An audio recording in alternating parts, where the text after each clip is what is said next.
Ang mana at mga pugo. 16 na kabanata. Mula sa Elim, nagpatuloy sa paglalakbay ang mamamayan ng Israel hanggang sa makarating sila sa ilang ng Zin, na nasa gitna ng Elim at ng Sinai. Nakarating sila roon sa 15 araw ng 2 buwan mula nang lumabas sila sa Ehipto. Doon sa ilang, nagreklamo ang lahat ng mga Israelita kina Moises at Aaron. Sinabi nila, "Mabuti pang pinatay na lang kami ng Panginoon sa Ehipto.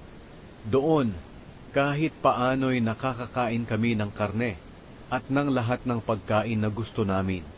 Pero dinala nyo kami rito sa ilang para patayin kaming lahat sa gutom." Pagkatapos, sinabi ng Panginoon kay Moises, "Makinig ka, magpapaulan ako ng pagkain mula sa langit para sa inyo.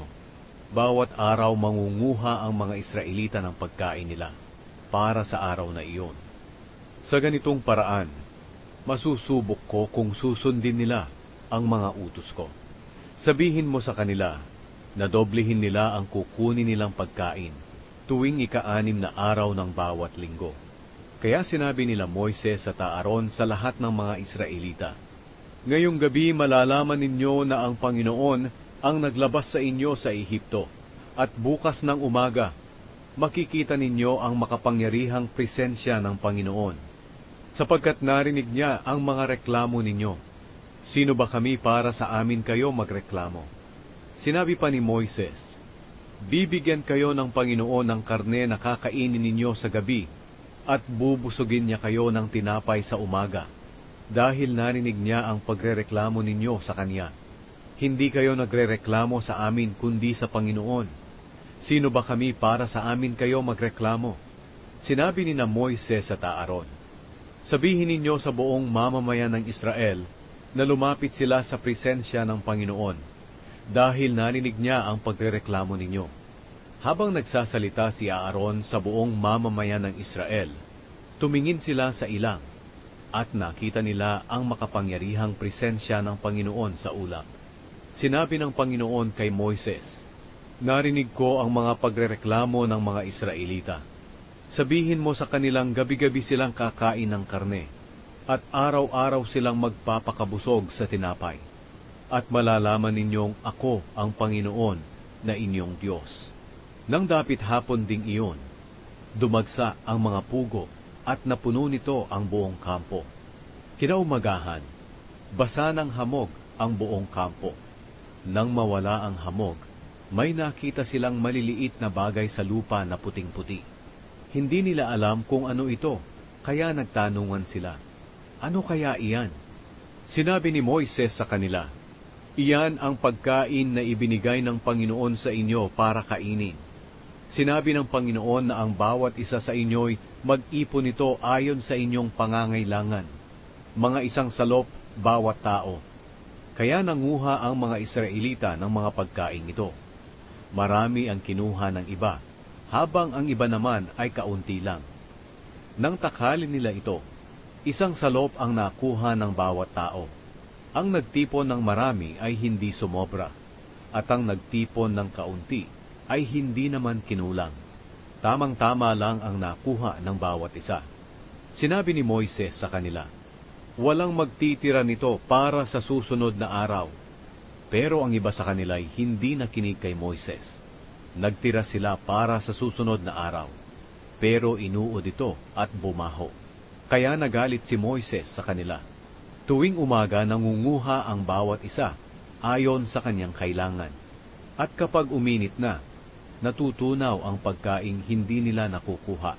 Sa 6 na araw, doble ang kanilang kinukuha, mga 2 salop bawat tao.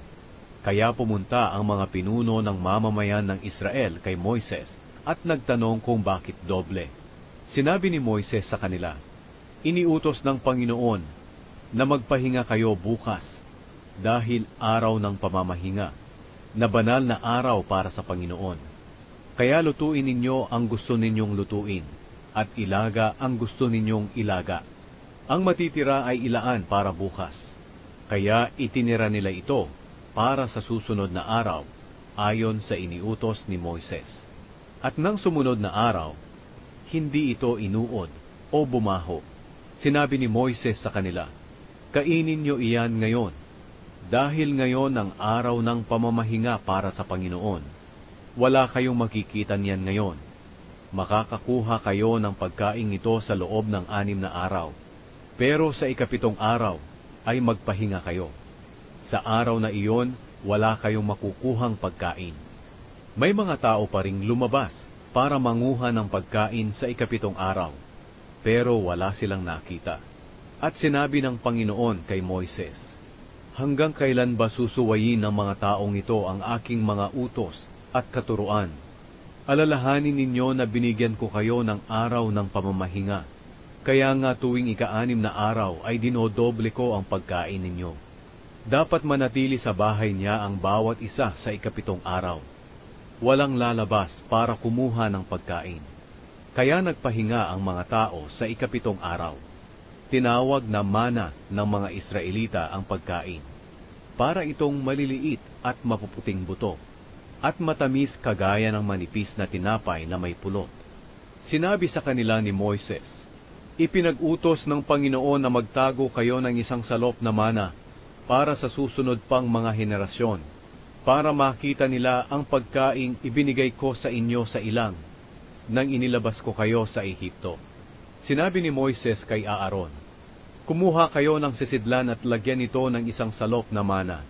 Pagkatapos ilagay ninyo ito sa presensya ng Panginoon para sa susunod pang mga henerasyon." Sinunod ito ni Aaron ayon sa sinabi ng Panginoon kay Moises. Inilagay ni Aaron ang mana sa kahon ng kasunduan para maitago. Kumain ang mga Israelita ng mana sa loob ng 40 taon, hanggang sa makarating sila sa lupain ng Kanaan. Bawat araw, nag-iipon ang bawat isa sa kanila ng isang omer na mana, mga isang salop.